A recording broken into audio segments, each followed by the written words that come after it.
అందరికీ నమస్కారం. నేను మీ జర్నలిస్ట్ మురళీని.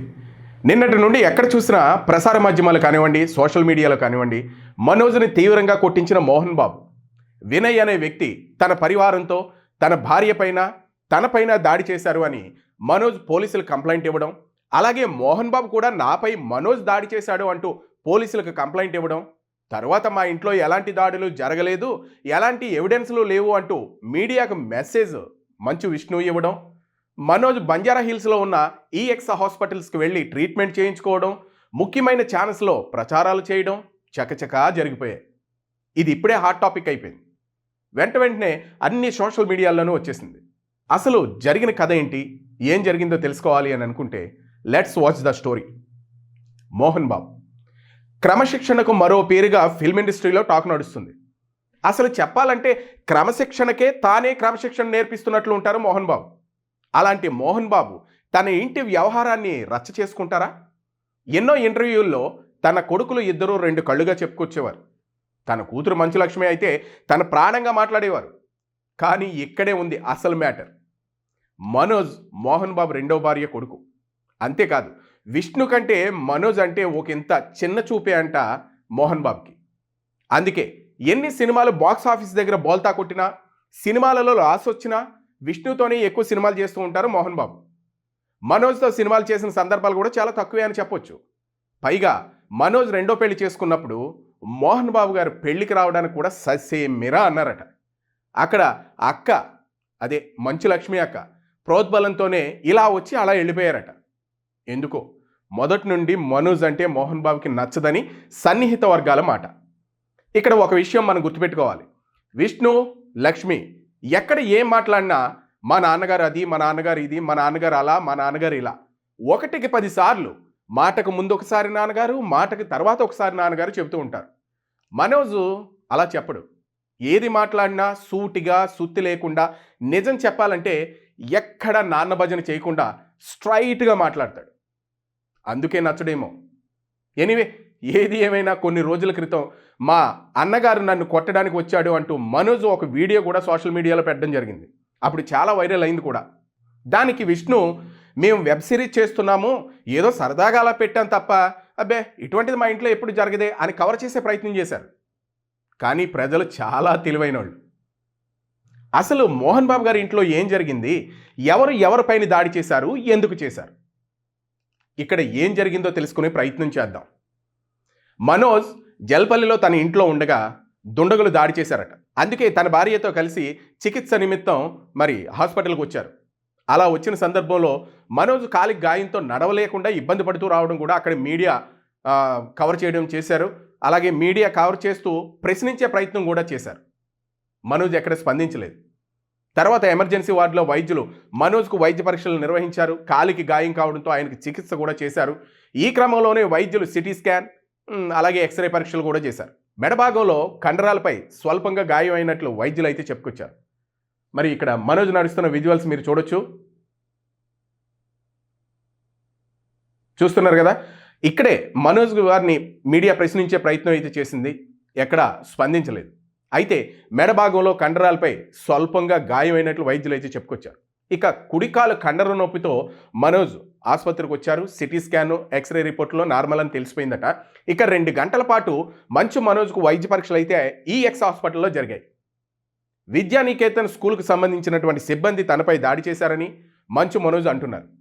మరోవైపు మంచు కుటుంబంలో ఆస్తుల వ్యవహారం వివాదానికి దారితీసినట్లు వార్తలు అయితే వినబడుతూ ఉన్నాయి. మోహన్ బాబు తనని తన భార్యని కొట్టాడని 100కి ఫోన్ చేసి కంప్లైంట్ ఇచ్చాడు మనోజ్. పహాడీ షరీఫ్ పోలీసులు మోహన్ బాబు గారి ఇంటికి వచ్చి వెళ్ళారని అంటున్నారు. అయితే ఇదే సమయంలో మోహన్ బాబు మనోజే తనపై దాడి చేశాడని కొడుకుపై ఫిర్యాదు చేశారట మోహన్ బాబు. తండ్రి కొడుకులు ఒకరి మీద ఒకరు కేసులు పెట్టుకున్నారు అనే వార్తలు టాలీవుడ్లో తీవ్ర చర్చనీయాంశంగా మారింది.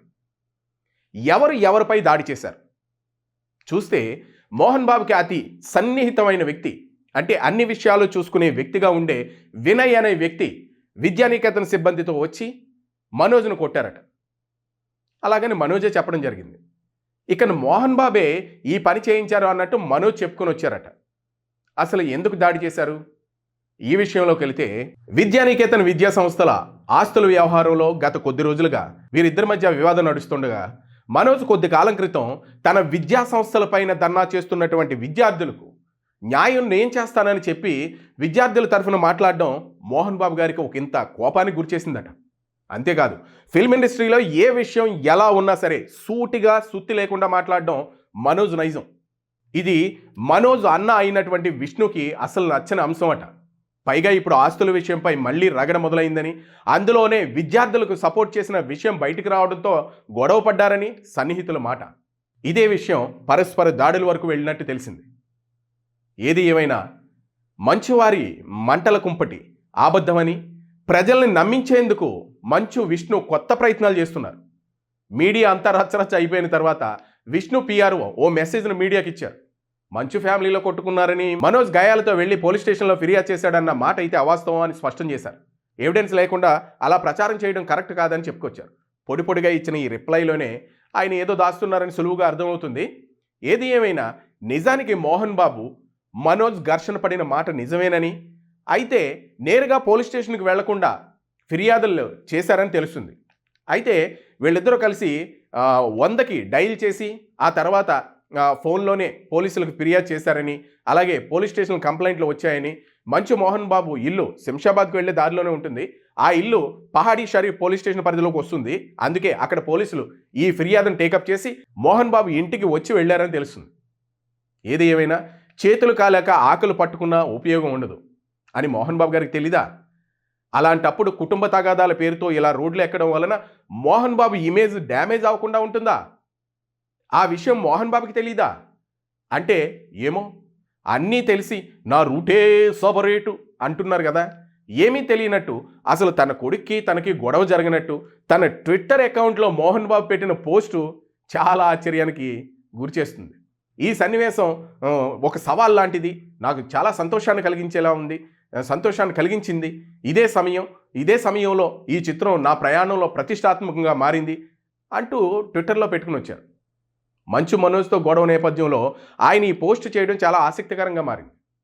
పెద్ద పెద్ద రచ్చ అవుతుంది. మంచు మనోజ్ను ఉద్దేశించి ఈ పోస్ట్ పెట్టాడా? తాను కొడుకు విషయంలో యమధర్మరాజుని అనే విషయాన్ని తెలియజేస్తున్నాడా? లేక ఇదంతా పెద్ద డ్రామా అని తెలిపే ప్రయత్నం చేస్తున్నాడా? అసలు ఏం చెప్పదలుచుకున్నారు మోహన్ బాబు గారు? ఆసక్తికరంగా మారింది. ఏది ఏమైనా మంచు మోహన్ బాబు తన ఫ్యామిలీ వ్యవహారం ఇలా రోడ్డున పడేలా చేసుకోవడం విచారకరం. పైగా మోహన్ బాబు గారు తనకి తాను అహం బ్రహ్మాస్మి అనే టైపు. ప్రజల్ని జనాల్ని ఎక్కడైనా ఒక ఈవెంట్లో చూస్తే తానే మర్చిపోతారు. చాలా సందర్భాల్లో మనం చూసాం. ఉదాహరణకి చెప్పుకోవాలంటే రోబో ప్రెస్ మీట్లో మోహన్ బాబు గారిని గెస్ట్గా రజనీకాంత్ గారు పిలవడం, అదే ఈవెంట్కి మెగాస్టార్ చిరంజీవి గారు రావడం, మోహన్ బాబు గారు మాట్లాడుతున్నప్పుడు వీడు రజనీకాంత్ గాడు అని మాట్లాడినప్పుడు అందరూ షాక్ అయ్యారు. ఏంటి మీరందరూ షాక్ అయ్యారా? చూసారా, చిరంజీవి గారు గారు అని అనమంటున్నారు, వాడు నాకు ఫ్రెండ్, నేను వాడు వీడు అని పిలుస్తాను అంటే. అంత ప్రెస్ మీట్లో అంతమంది ప్రజల మధ్యలో ఒక సూపర్ స్టార్ రజనీకాంత్ లాంటి వ్యక్తిని వాడు వీడు అని సంబోధించి, అంటే అక్కడ నేను గొప్ప అనే ఒక అహంతో మాట్లాడడం మనందరికీ తెలిసిందే. తర్వాత అక్కినేని నాగేశ్వరరావు గారికి స్పెషల్గా ఈవెంట్ చేసినప్పుడు ఆ ఈవెంట్లో కూడా అక్కినేని నాగేశ్వరరావు గారి కన్నా చాలా గొప్ప నటుడిని నేను, అన్నపూర్ణమ్మ గారే చెప్పారు ఆ విషయం అని చెప్తే అప్పుడు అక్కినేని నాగేశ్వరరావు గారు లెఫ్ట్ అండ్ రైట్ ఇచ్చేశారు. పాపం అప్పుడు కూడా తను ఏమీ తెలియని ఒక ఎర్రి పుష్పంలాగా అయిపోయారు మోహన్ బాబు గారు. ఎందుకంటే నాగేశ్వరరావు గారే చేసేశారు మాటల్లో. ఇంకా చాలా సందర్భాల్లో తనని తాను మరిచిపోతూ ఉంటారు ప్రజలను చూసి. అదేవిధంగా నేనే గొప్ప, నేనే చాలా గ్రేటు, నేను చేసిందే యాక్టింగ్, నేనే చాలా సినిమాలు చేశాను. మరి మోహన్ బాబు గారి కన్నా ఇంకా ఎక్కువ సినిమాలు చేశారు కైకాల సత్యనారాయణ గారు. మహానుభావుడు, యముడు క్యారెక్టర్. అసలు కైకాల సత్యనారాయణ గారిని చూస్తేనే యముడు క్యారెక్టర్ గుర్తొస్తుంది. ఎప్పుడో కోరికల గుర్రాలు అయితే సినిమాలో యముడు క్యారెక్టర్ అది కామెడీగా కనిపిస్తూ ఉంది. పోవుచున్నావా అనే పాట పాడుతూ ఉంటారు వాణిశ్రీ గారు. ఇక్కడ యమధర్మరాజు క్యారెక్టర్లో వాళ్ళ బామ్మ కొట్టడానికి వస్తూ ఉంటే మోహన్ బాబు గారు యముడు క్యారెక్టర్ చేస్తూ ఉంటారు. ఇది కాదు, అసలు యముడు అంటే కైకాల సత్యనారాయణ గారు. మహానుభావుడు ఏ విషయంలో ఎప్పుడు కూడా తనకి ఎటువంటి అవార్డులు కూడా రాకపోయినా, అంటే కేంద్ర ప్రభుత్వం దగ్గర నుంచి ఏ అవార్డులు రాకపోయినా తను దిగమింగుకునే కూర్చుని ఉన్నారు. కానీ అటువంటి మహా వ్యక్తి అతను వెళ్ళిపోయిన తర్వాత ఆ క్యారెక్టర్లు చేసి ఇప్పుడు ఎముడు క్యారెక్టర్ వేయాలంటే ఎవరు వేయాలి? ఎవరున్నారు? ఎవరు లేరు. అట్లా తను ఎప్పుడు కూడా గొప్ప చెప్పుకోలేదు. ఒక స్టేజ్కి ఎక్కి స్టేజ్ మీద నించుని నేనే ఎముడు క్యారెక్టర్ చేశాను, నేనే నా అంత యాక్టింగ్ ఎవరు చేయలేదు, నేను ఇన్ని సినిమాలు చేశాను అని మాట్లాడు. అప్పుడప్పుడు మోహన్ బాబు గారు చెప్తూ ఉంటారు, అన్నగారిని నేను ప్రియ శిష్యుడిని, నేను అన్నగారికి నేను భక్తుడు లాంటి నేను. ఎన్టీ రామారావు గారు ఎప్పుడు ఎక్కడ ఎంత తక్కువ మనిషి అంటే తనకన్నా చిన్న వయసు కానివ్వండి, తనకన్నా పేదవాడు కానివ్వండి, ఎవరైనా కానివ్వండి, కోటీశ్వరుడు వచ్చినా సరే అదే పిలుపు, బీదవాడు వచ్చినా అదే పిలుపు, ఏం బ్రదర్ అని ఇలా సంబోధించేవారని మనం చాలా చోట్ల విన్నాం, చదివాం. తనకి తారతమ్యాలు తెలియకుండా మాట్లాడటం మోహన్ బాబు గారు నైజం. అలాగే తన కుటుంబ వ్యవహారాల్లో కూడా మంచు విష్ణుకి లక్ష్మికి ఇచ్చినంత ప్రిఫరెన్స్ మనోజ్కు ఉండదు. ఎందుకనంటే మనోజ్ ముక్కుసూటిగా మాట్లాడుతూ ఉంటాడు. ఈ ముక్కుసూటిగా మాట్లాడడం అనేది మోహన్ బాబు గారికి నచ్చదు. మళ్ళీ మోహన్ బాబు గారు అంటారు, నేను చాలా ముక్కుసూటిగా పోయే మనిషిని, నేను ఉన్నది ఉన్నట్టు మాట్లాడతానని చెప్పుకొస్తుంటారు. అదంతా ఉట్టిది అని తేలిపోతుంది. ఎందుకు అనంటే తను ఎన్నోసార్లు ఎన్నో సందర్భాల్లో సోత్కర్ష, నేనే గొప్ప, నేనే ఇన్ని సినిమాలు చేశాను, నేనే అది, నేనే ఇది అని మాట్లాడుతూ ఉంటారు. ఎదుటి వాళ్ళని కించపరుస్తూ ఉంటారు. ఎలా అంటే వజ్రోత్సవాల్లో మెగాస్టార్ చిరంజీవి గారికి మోహన్ బాబు గారికి జరిగినటువంటి సంఘటన మనందరికీ గుర్తుండే ఉంటుంది. అప్పుడు ఇచ్చినటువంటి షీల్డ్ని మెగాస్టార్ చిరంజీవి గారు అక్కడే వదిలేశారు. చిరంజీవి గారు మొన్న ఎంతో ప్రతిష్టాత్మకంగా వచ్చినటువంటి అవార్డు గురించి మాట్లాడుతూ అది నేను అక్కడే వదిలేశాను, అది ఇప్పుడు తీసుకునే అర్హత నాకు వచ్చింది అని పరోక్షంగా మాట్లాడిన సందర్భాలు కూడా ఉన్నాయి. ఏది ఏమైనా ఇంట గెలిచి రచ్చ గెలవమన్నారు. మరి ఈ విషయం మోహన్ బాబు గారికి తెలీదా? ఇంట గెలవలేకపోయారు, ఇంక రచ్చ ఏం గెలుస్తారు? మరి ఇదే విషయాన్ని అభిమానులు జీర్ణించుకోలేకపోతున్నారు. అయితే మనోజ్ హాస్పిటల్ నుంచి డిశ్చార్జ్ అయిన తర్వాత ఇంటికి వెళ్ళిపోయారు. అయితే ఇప్పుడు మనోజ్ చేసినటువంటి విషయం బాగా హాట్ అయింది. మంచు మనోజ్ 30 మంది బౌన్సర్లను తీసుకుని మోహన్ బాబు ఇంటికి, జల్పల్లో ఉన్న మోహన్ బాబు గారి ఇంటికి బయలుదేరారు. అలాగే అక్కడ విష్ణు 40 మంది బౌన్సర్లతో అక్కడ ఏర్పాటు చేయడం జరిగింది. అయితే మనోజ్ అభిమానులు కానీ అలాగే ఈ బౌన్సర్లు కానీ ఇప్పుడు మోహన్ బాబు గారి ఇంటికి చేరడం జరిగింది. అయితే మోహన్ బాబు గారి ఇంటికాడ సెక్యూరిటీ మాత్రం ఈ బౌన్సర్లని అలాగే ఈ అభిమానులు ఎవరైతే ఉన్నారో వీళ్ళందరినీ నిలువరించిన ప్రయత్నం అయితే చేశారు. ఈ నిలువరించే ప్రయత్నం అయితే లోపలికి పంపించకుండా ఆప్ చేశారు. అయితే విష్ణు మాత్రం దుబాయ్లో ఉన్నారు. దుబాయ్ నుంచి వచ్చిన తర్వాత మళ్ళా గొడవ జరిగే అవకాశం ఉంది అని అక్కడ సన్నిహిత వర్గాలు అయితే చెప్తున్నాయి. మరి ఇప్పుడు ఈ బౌన్సర్ని ఏ గొడవ లేదు అని మోహన్ బాబు గారు చెప్తున్నప్పుడు ఈ బౌన్సర్ని ఇక్కడ తెప్పించడం ఎందుకు? మనోజ్ గారు కూడా ఇక్కడ అభిమానులతో పాటు రావడం ఎందుకు? అలాగే ఈ విష్ణు 40 మంది బౌన్సర్ని మోహన్ బాబు గారు ఇంటి దగ్గర పెట్టడం ఏంటి?